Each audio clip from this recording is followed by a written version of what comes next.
Hello guys, welcome और welcome back to एजुगिरी। आज हम 16 जनवरी का द हिंदू एनालिसिस करेंगे। चलिए स्टार्ट करते हैं। Gaza cease fire. तो हमें पता है इसराइल और गाजा के बीच में वॉर लगी हुई थी, इसराइल और हमास के बीच में वॉर लगी हुई थी, है ना। और जो हमास है वो गाजा पे रूल करता है।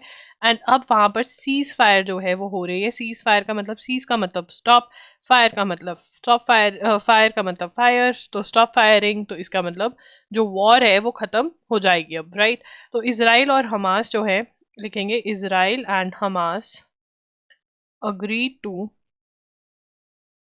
Cease fire deal to pause war in Gaza strip.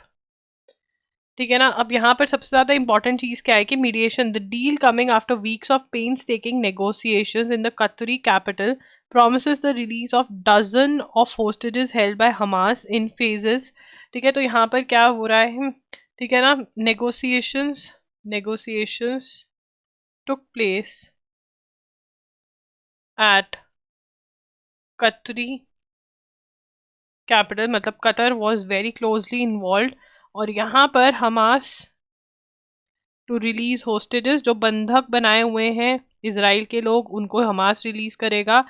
And Palestinian prisoners, Palestinian prisoners को कौन रिलीज करेगा, पैलेस्टीनियन प्रिजनर्स को इन इसराइल जो है उसको इसराइल रिलीज करेगा।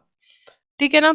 अब यहाँ पर the official from the US and one from Hamas been reach while the office of, अब यहाँ पर बेंजामिन नेतान्याहू कह रहे हैं कि अभी और भी सारी चीजें हैं जो हम करेंगे, जो होने वाली हैं। ठीक है ना, उसमें हमें पता चलेगा कि मतलब अभी वो कह रहे हैं कि अभी डील पक्की नहीं हुई है, पर अभी और भी नेगोशिएशंस होनी है, बेंजामिन नेतान्याहू कह रहे हैं। बट वैसे हाँ, इसराइल और हमास के बीच में जो सीज फायर है लग रहा है कि ऑलमोस्ट पक्का हो गया है। इसमें कतर और यूएसए बहुत क्लोजली इन्वॉल्व थे। तो Qatar and USA were very closely involved in the negotiation. This is a very very important question. उसके बाद with 4 deaths so far, the coal mining tragedy in Assam's Dima Hasao district. तो कोल mining tragedy कहाँ पर हुई है, कोल mining tragedy इन असम्स दीमा Hasao district. तो वहां पर क्या हो रहा था, रैट होल माइनिंग हो रही थी।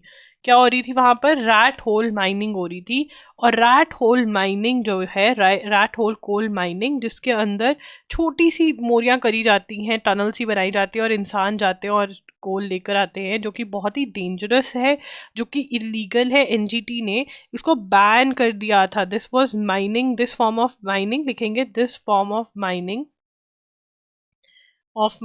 was banned by NGT, national green tribunal ने, national green tribunal that is NGT, उसको बैन कर चुका है। कब बैन करी, 2014। This is very very important. NGT क्या करता है, ओनली इन्वायरमेंट रिलेटेड केसेस सुनता है, ओनली इन्वायरमेंट रिलेटेड केसेस सुनता है। और एनजीटी ने क्या कहा था कि इसको बैन किया जाए। इट इज अनहेल्दी, ठीक है, it is not healthy. Environmental hazards हैं इसके, डेंजरस है इन्वायरमेंट के लिए भी। The supreme court of India in 2019 asked whether it was possible for such mining to continue without connivance of officials. तो यहाँ पे बोला गया था कि मतलब इसका मतलब अगर रैट होल माइनिंग जो बहुत ज्यादा चलती है नॉर्थ ईस्ट वाली साइड में, इसका मतलब तो ये है कि ऑफिशियल्स भी साथ देते हैं, क्योंकि अगर ऑफिशियल्स अलाउ ना करें वहां के, तो रैट होल माइनिंग नहीं हो सकती। सुप्रीम कोर्ट ने इतना भी बोला, बट फिर भी नहीं रुकते हैं, फिर भी नहीं रुक रहे हैं, right. So this is coal mining tragedy. कहां पर हुई है इस बार, असम के दीमा हासाओ डिस्ट्रिक्ट में। ठीक है। उसके बाद despite the hundreds of thousands who throng the Tirumala temple in Tirupati. तो तिरुमाला टेम्पल जो है कहां पर है, तिरुपति में, लिखेंगे तिरुमाला,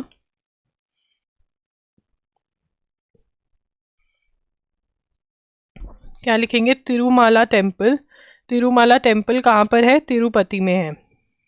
तो वो कह रहे हैं हर साल वहां पर इतने ज्यादा लोग आते हैं, स्टैम्पेड हो जाते हैं, भगदड़ मच जाती है, फिर भी लोग आते हैं। अब यहाँ पे टेम्पल कहाँ पर है हमें बस इतना पता होना चाहिए। In recent years days, not years, India और चाइना के बीच में क्या हुआ है, देखो। अगर हम इंडिया और चाइना की बात करें तो ईयर एंड में लग रहा था कि बहुत ही बढ़िया हो गया है, डिसंगेजमेंट हो गया है। जो लद्दाख में 2020 ईस्ट लद्दाख का इशू था, ठीक है ना, जो 2020 में स्टार्ट हुआ था, वहां पर डिसंगेजमेंट हो गई है। एंड स्पेशली जहां पर दो जगहों पे हमें लग रहा था कि डिसंगेजमेंट हो ही नहीं सकती है, डेप्सांग और डेमचौक में, वहां तक भी डिसंगेजमेंट हो गई। तो बड़ा खुश थे, हमें लगा कि हमारे चाइना के साथ ऐसे रिलेशंस होंगे कि पूछो ही मत। बट चाइना को ये हजम नहीं हुआ। चाइना ने क्या कर दिया, चाइनीज गवर्नमेंट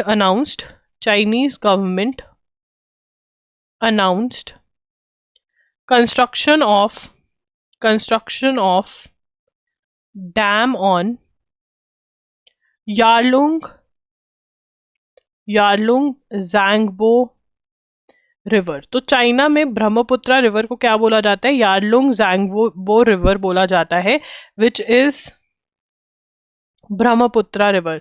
तो ब्रह्मपुत्र रिवर पे ये क्या बना रहे हैं, डैम बना रहे हैं। और ये डैम जो होता है ये इंडिया के लिए बहुत प्रॉब्लमैटिक हो सकता है, हमारे यहाँ पे फ्लड्स का रीजन हो सकता है, सूखे का रीजन हो सकता है, ठीक है ना। और इन्होंने ये भी क्रिएशन ऑफ, और क्या अनाउंस किया, creation of two new counties in north eastern Ladakh. तो इन्होंने दो नई जगहें जो अक्साई चिन के अंदर आती हैं, जो हम कहते हैं कि इन्होंने इलीगली ऑक्यूपाई करी हुई हैं, वहां पर दो काउंटीज इन्होंने कह दिया कि हमारी हैं। तो इसका मतलब चाइना इंडिया के साथ अच्छे रिलेशंस नहीं चाहता है। चाइना नहीं चाहता कि हम शांति और अमन से रहें। चाइना चाहता है हम लड़ाई धड़ाई करते रहें। तो ये दो चीजें आपको पता होनी चाहिए। चाइना कहाँ कौन सी रिवर पे डैम कंस्ट्रक्ट कर रहा है, यारलुंग जैंगबो रिवर जो कि ब्रह्मपुत्र रिवर है। और दो काउंटीज, उन्होंने दो जगहें जो कहा है कि हमारी है नॉर्दर्न लद्दाख में, वो कहाँ पर है, नॉर्दर्न लद्दाख में दो काउंटीज, ठीक है ना। डिसंगेजमेंट कहाँ पर हुई, जो 2020 में कोविड के टाइम पे लड़ाई स्टार्ट हुई थी हमारी, 2024 में वहां पर डिसंगेजमेंट हुई, स्पेशली डेप्सांग और डेमचौक में। बट उसके बाद ये अनाउंसमेंट्स हो गई, ठीक है। China's territorial dispute with India are multifaceted. India की इन्होंने इससे पहले और क्या क्या किया हुआ है 2023 के अंदर। 2020 अभी सबसे पहले तो चाइना बोलता है, चाइना कॉन्टिन्यूज लिखेंगे, चाइना कॉन्टिन्यूज टू ले क्लेम टू अरुणाचल प्रदेश, ठीक है ना। ये क्या कहता है कि अरुणाचल प्रदेश भाइयों और बहनों मेरा है, ठीक है ना, जो कि एक स्टेट है, which is a state and inalienable part of India. China जो है उसके नेपाल और भूटान के साथ भी टेरिटोरियल डिस्प्यूट्स है, ठीक है, हमारे साथ ही नहीं है सिर्फ। और चाइना जो है 2023 में Chinese government standardized 11 locations in Andhra Pradesh to assert its ownership. तो स्टैंडर्डाइज कैसे करता है, नाम डिक्लेयर कर देता है कि ये नाम अब से इनका नाम ये, ठीक है ना। ये आंध्र प्रदेश में कर चुका है, आंध्र प्रदेश अरुणाचल प्रदेश में, सॉरी नॉट आंध्र प्रदेश, और अरुणाचल प्रदेश को पूरा भी अपना कहता है, और ये हरकतें ये करते रहते हैं, ठीक है ना। ये चाइना की हरकतें हैं जो हमें पता होना चाहिए, ठीक है। उसके बाद OYO's new policy. What is OYO's new policy, कि अनमैरिड कपल्स को रूम्स नहीं देंगे, ठीक है। ओयो क्या अनाउंस कर रहा है, OYO announced that unmarried unmarried couples would be disallowed from assessing its partner hotels, ठीक है ना। तो वहां पे जो अनमैरिड कपल्स है उनको होटल में रूम नहीं दिया जाएगा, ठीक है ना। और ये क्यों दे रहे हैं, ये कह रहे हैं कि it is not given discretionary power to the hotels, hotels होटल्स को कहे कि आप ये कर सकते हो, अगर लोकल एरिया के अंदर लोग इसका अच्छा नहीं मनाते हैं कि अनमैरिड लोग जा रहे हैं होटल के अंदर, तो ये पहले कहाँ अप्लाई होगी, will apply only to hotels in Meerut UP. तो मेरठ यूपी में जो है, ठीक है ना, वहां पे लगेगा, बट कहा जा रहा है कि अल्टीमेटली एक्सपैंडेड एप्लीकेशन ओयो में शायद expand its application to other cities. ठीक है ना, तो ये भी है। तो उसके बाद यहाँ पे कहा जा रहा है कि भाई इन सुप्रीम कोर्ट ने भी इन रिलेशंस को, मतलब प्री मैरिटल रिलेशंस को, शादी से पहले रिलेशंस जो होते हैं उनको रिकॉग्नाइज किया है। ठीक है ना, तो ये ऐसे कैसे कर सकते हैं, तो ये सब बोला जा रहा है। जितने भी लोग एसए राइटिंग, चाहे वो एनएल सैट एलएलबी वाले हों, ठीक है ना, चाहे एनएल सैट बीए वाले हों, उनके लिए ये इंपॉर्टेंट है, आपकी इसके ऊपर ओपिनियन होनी चाहिए। उसके बाद आगे चलेंगे। Government schools have notably improved in provision of basic infrastructure, electricity, इन सब में इम्प्रूव किया है। ठीक है ना, तो बहुत बढ़िया बात है। उसके बाद आगे चलेंगे। The death sentence awarded by a Yemen court to nurse Nimisha Priya case. लिखेंगे death sentence awarded by Yemen court to nurse Nimisha Priya from Kerala. तो क्यों दी है येमेन ने डेथ सेंटेंस निमिषा प्रिया को, जो नर्स है केरला से, क्यों दी है?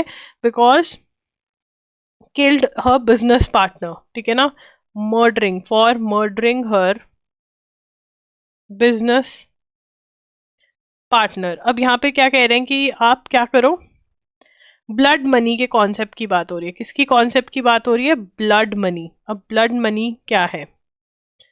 ब्लड मनी और दिया, ब्लड मनी और दिया, finds footing in is from, finds footing in और दिया भी बोलते हैं इसको।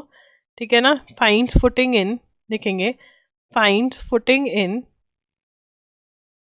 Islamic sharia law. तो इस्लामिक शरिया लॉ के अंदर इसकी फुटिंग है। In Islamic sharia law this blood money term has its finds its place. ठीक है ना, in countries that incorporate it in their legislation, इनके लॉ में इनकॉर्पोरेट करते हैं। मोस्टली मुस्लिम नेशंस जो होते हैं वो इनकॉर्पोरेट करते हैं। अंडर द रूल ऑफ दिया a select quantity of a valuable asset. लिखेंगे अंडर द रूल ऑफ दिया, under the rule of diya, a select quantity, a select quantity of a valuable asset, primarily monetary, has to be paid by the perpetrator of the crime to the victim और victims family. अगर victim की death हो गई है तो victim की family को, नहीं तो विक्टिम को आप वो पैसा दोगे। ठीक है ना, जो भी इंजरी आपने कॉज करी है। The custom is practice predominantly cases involving unintentional murder. Custom is practised predominantly practiced in cases involving unintentional murder and culpable homicide. It is also invoked in murder cases wherein the victims again choose not to retaliate. ठीक है ना, वो कहते हैं कि हमें तो पैसे दे दो या हमने नहीं इनको सजा दिलवानी। The end goal is to loss जो हुआ है फैमिली को, उसको कॉम्पनसेट करने की कोशिश करते हैं। How it is to be noted that even concern parties reconcile through blood money. It is contemporary application, blood money is upheld in several Islamic countries, सब बहुत सारी इस्लामिक नेशंस में ये है। सऊदी अरेबिया में एक्सीडेंटल वाले, जो road accidents में जो लोग जिनकी डेथ हो जाती है, उनकी फैमिलीज को ब्लड मनी दिलाया जाता है। तो ब्लड मनी का मीनिंग क्या है कि जब किसी की डेथ हो गई, ठीक है, या जब डेथ जिसने कॉज करी, विक्टिम को जो भी ऑफेंस कॉज किया, जैसे मर्डर कर दिया, तो फिर उसमें फैमिली को पैसा दिया जाता है। ठीक है ना, एक अमाउंट दिया जाता है जिसको ब्लड मनी कहा जाता है और दिया कहा जाता है इस्लामिक लॉ में। ठीक है। In Iran to country where the practice is rigorously upheld, blood money की प्रैक्टिस जो है बहुत ज्यादा होती है वहां पे। येमेन के अंदर भी होती है, और क्योंकि ये इंडियन नर्स जो है मर्डर के अंदर सजा मिली है, डेथ सेंटेंस मिली है, तो शायद ब्लड मनी दे करके कुछ हो जाए, ठीक है ना। तो ये है ब्लड मनी का। अब यहाँ पर कॉन्सेप्ट ऑफ प्ली बार्गेनिंग से इसको इसको प्ली बार्गेनिंग से इन्होंने करा है डिस्कस की प्ली बार्गेनिंग है हमारे यहाँ पर क्या होती है, प्ली बार्गेनिंग। तो लिखेंगे ये कॉन्सेप्ट के बारे में, प्ली बार्गेनिंग क्या होती है। अब यहाँ पर it cannot be equated to blood money, ये कह रहे हैं ब्लड मनी जैसा नहीं होता है। प्ली बार्गेनिंग क्या होता है, concessions can be offered in the form the defendant may plead guilty. Plea bargaining में क्या होता है, डिफेंडेंट कौन होता है, जो डिफेंड कर रहा है केस को, जिसने कुछ गलत किया हो सकता है क्राइम वाले केस में, क्रिमिनल केस में। तो डिफेंडेंट जो है, defendant may plead guilty for one of several charges और a less severe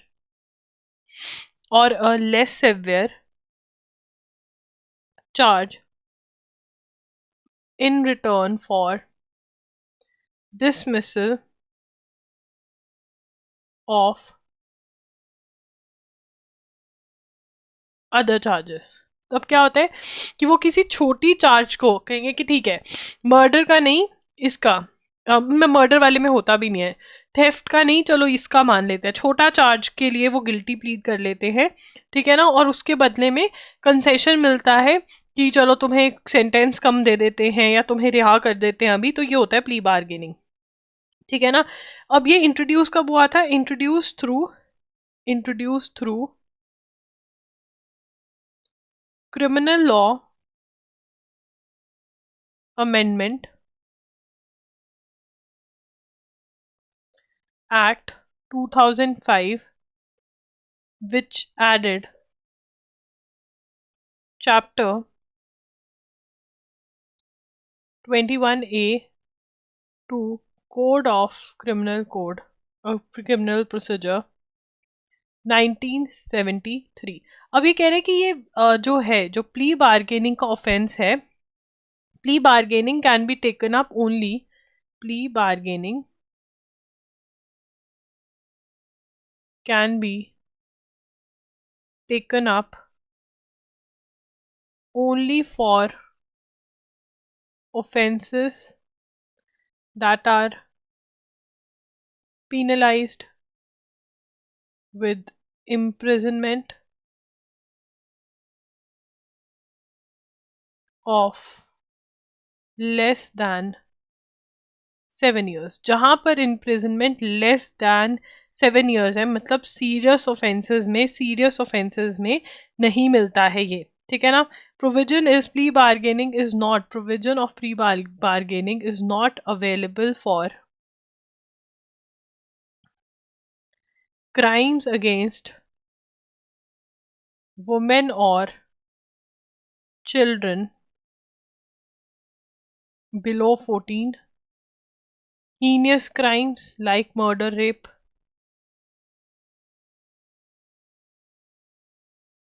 socio-economic conditions, offences जहाँ पे सोशो इकोनॉमिक कंडीशंस इन्वॉल्व होती हैं, तो वहां पर ये एप्लीकेबल नहीं है।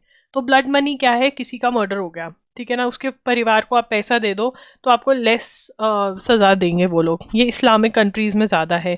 इंडिया में ऐसी जो प्रोविजन है वो कौन सी है, प्ली बार्गेनिंग के अंदर, बट वो हर ऑफेंस में एप्लीकेबल नहीं है। जहाँ पर 7 साल से कम की सजा है वहाँ पर एप्लीकेबल है। अगर चिल्ड्रन बिलो 14 ईयर्स कुछ ऑफेंस में इन्वॉल्व है, उनके अगेंस्ट किया गया है, तो प्ली बार्गेनिंग नहीं हो सकती है।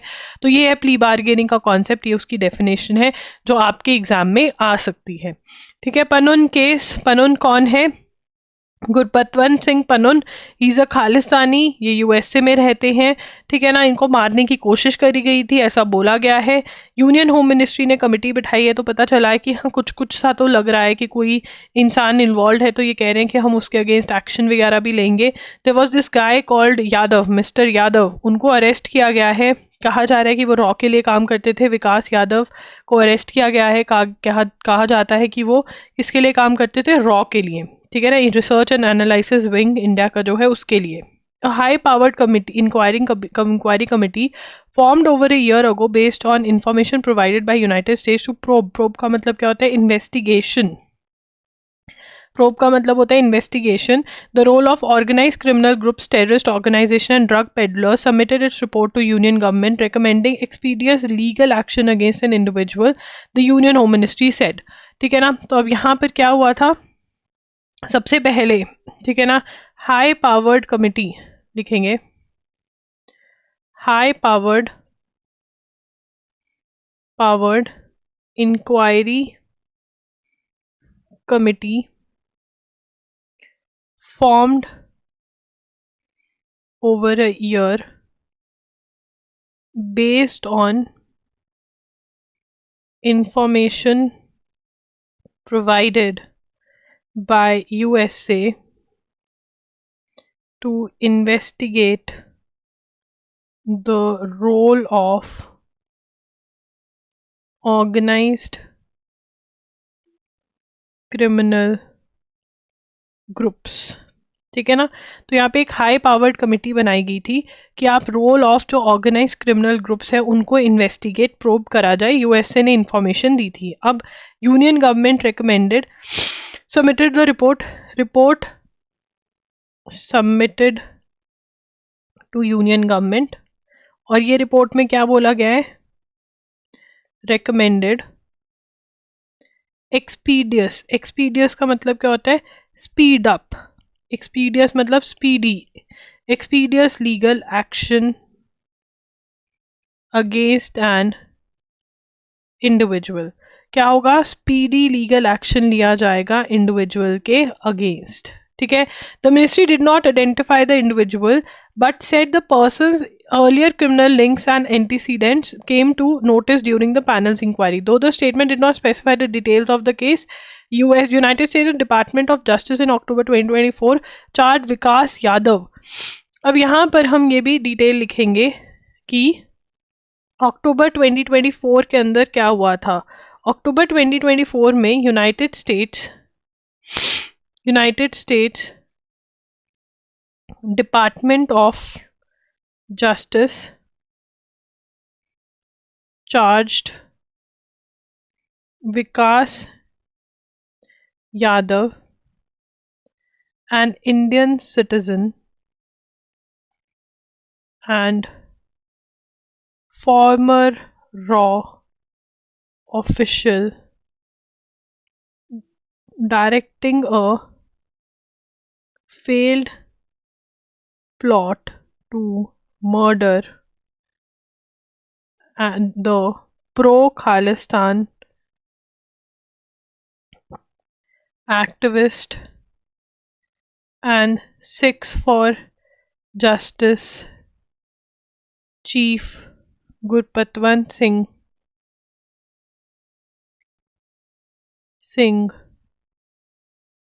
Panun.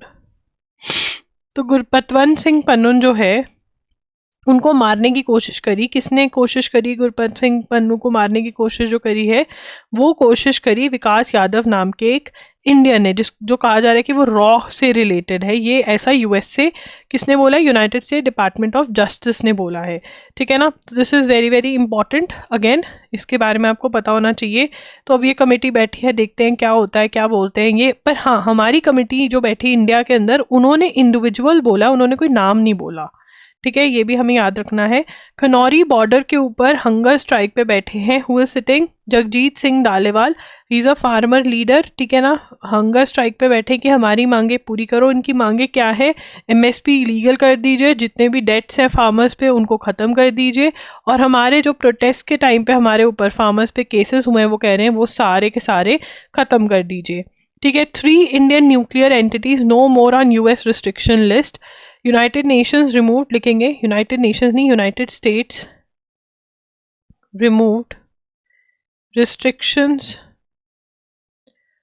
on 3 Indian nuclear entities.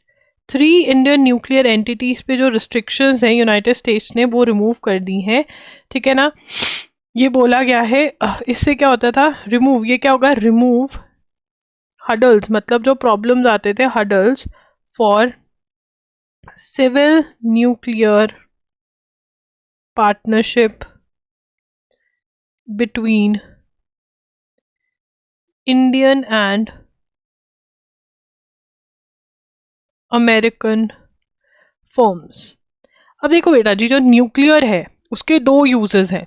Nuclear को हम बम फोड़ने के लिए भी यूज कर सकते हैं, बॉम्ब के लिए भी, और पीसफुल पर्पसेस के लिए, एनर्जी जनरेट करने के लिए भी हम उसको यूज कर सकते हैं। क्योंकि इंडिया को जब यूनाइटेड स्टेट्स ने बहुत पहले न्यूक्लियर दिया था, हमने उसका बॉम्ब बना दिया था, तो इन्होंने हमारे ऊपर रिस्ट्रिक्शंस लगा दिए थे, जो मेजॉरिटी ऑफ रिस्ट्रिक्शंस 2008 में रिमूव हो गई थी, बट अब और रिस्ट्रिक्शंस रिमूव हो रही हैं, जिसके अंदर 3 जो न्यूक्लियर एंटिटीज है उनके ऊपर से जो रिस्ट्रिक्शंस लगी हुई थी, यूएसए ने लगाई हुई थी, वो रिमूव हो गई हैं।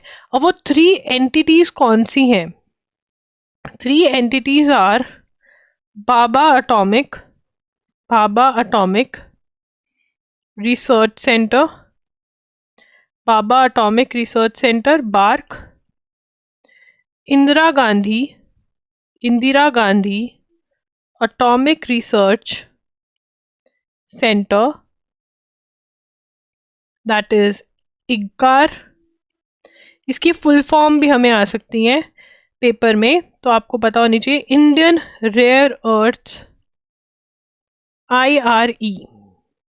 In an address at IIT Delhi last week, Mr. Sullivan said the US will remove regulations that have prevented cooperation between Indian nuclear entities and American companies. The removal of the 3 key Indian entities is being seen as an attempt by outgoing Biden administration. Joe Biden अब power में नहीं रहेंगे, Trump आ जाएंगे power में, to facilitate, this is going to facilitate implementation of, third point लिखेंगे, facilitate implementation of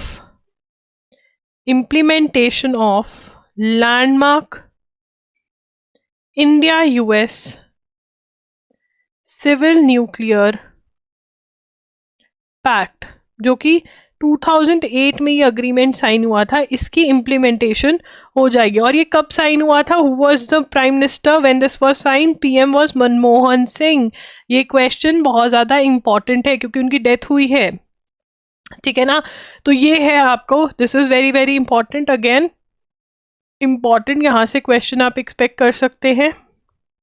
उसके बाद red letter day, red letter day क्या है? This is an idiom. Red letter का मतलब क्या होता है? Red letter day is any day of specific significance और अपॉर्चुनिटी, कोई भी day of which is very important और अपॉर्चुनिटी वाले डे को बोलते हैं ये। ऐसा क्या हुआ है? INS नीलगिरी के बारे में बात हो रही है। INS Nilgiri, one of the 3 frontline platforms, INS Nilgiri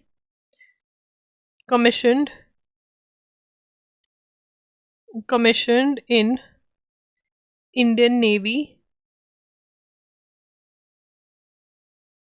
ठीक है ना। उसके बाद INS सूरत, जो कि project last destroyer of project 15B, INS सूरत जो है वो हुई है, ठीक है ना। उसके बाद और कौन सी हुई है? INS वगशीर, दैट इज प्रोजेक्ट 75 का जो पार्ट थी, ठीक है ना। दिस इज एडवांस सबमेरीन है ये,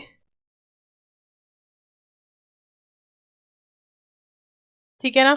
तो ये हमें पता होनी चाहिए कि ये सब चीजें हुई है। Easy to access to clean toilets essential for human dignity. The Supreme Court on Wednesday declared that easy access to clean public toilets for all, including women, men, persons with disability, transgender people, is not just a matter of convenience but a basic right and essential part of human dignity. Though public toilets are built near every toll plaza on the highway, in the national highways across the country, we seldom find them to be maintained and accessible. बहुत कम होता है कि वो maintained हो और accessible हो। तो supreme court ने क्या कहा है? सुप्रीम कोर्ट डिक्लेयर्ड, लिखेंगे supreme court declared that easy access to clean public toilets is a basic right is a basic right and essential part of human dignity. ठीक है जी। उसके बाद आगे चलेंगे। Iran acknowledges Israel's tampering of centrifuge platforms using explosives. ठीक है ना। अब यहाँ पर इसराइल जो है वो नहीं चाहता है कि ईरान जो है वो क्या हो, न्यूक्लियर हो। तो यहाँ पर कहा जा रहा है कि बार बार ट्राई की है इसराइल ने अटैक करने की जहाँ पर इसराइल ईरान के न्यूक्लियर वाली चीजें हैं। ठीक है ना, तो वो ये बताया गया है। तो ये अगर बार बार डिस्कस होगा फिर नोट करेंगे, नहीं तो नहीं। The United Nation Securities and Exchange Commission has sued Elon Musk arguing that his purchase of Twitter shares in 2022 was carried out with violations। तो ट्विटर के जो शेयर्स परचेज करे थे 2022 में वो वायलेशन उन्होंने किया है। United States Securities and Exchange Commission has sued Elon Musk.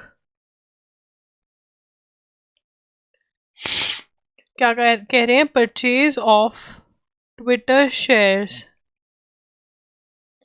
in 2022 carried out with violations।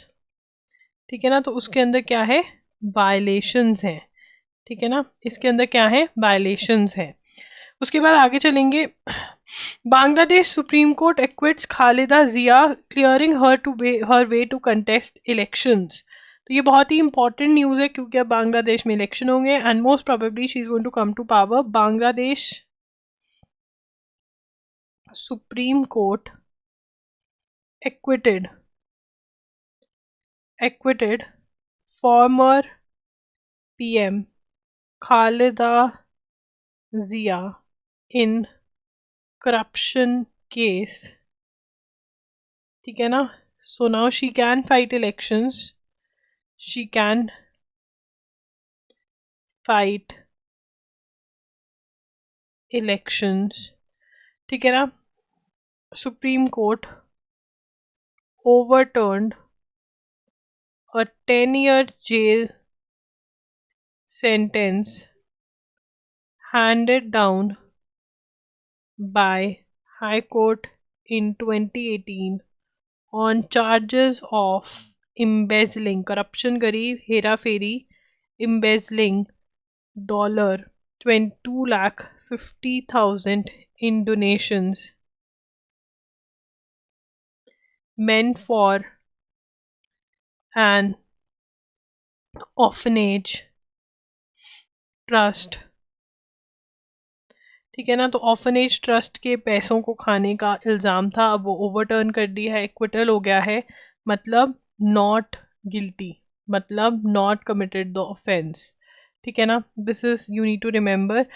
Payal Kapadia's All We Imagine As Light bagged a nomination for Best Film Not in English Language at 2025 BAFTA Film Awards. The Malayalam Hindi movie is pitted against Kneecap, The Seed of the Sacred Fig। तो यहाँ पर लिखेंगे All We Imagine As Light nominated for Best Film Not in English Language at 2025 BAFTA Film Awards। ठीक है ना, and this is by whom? Payal Kapadia।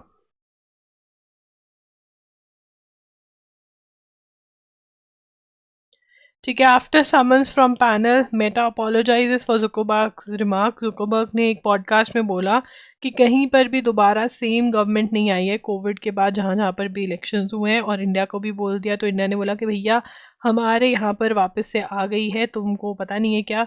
अब ये sorry बोल रहे हैं। इंदिरा भवन न्यू कांग्रेस हेडक्वार्टर, लिखेंगे इंदिरा भवन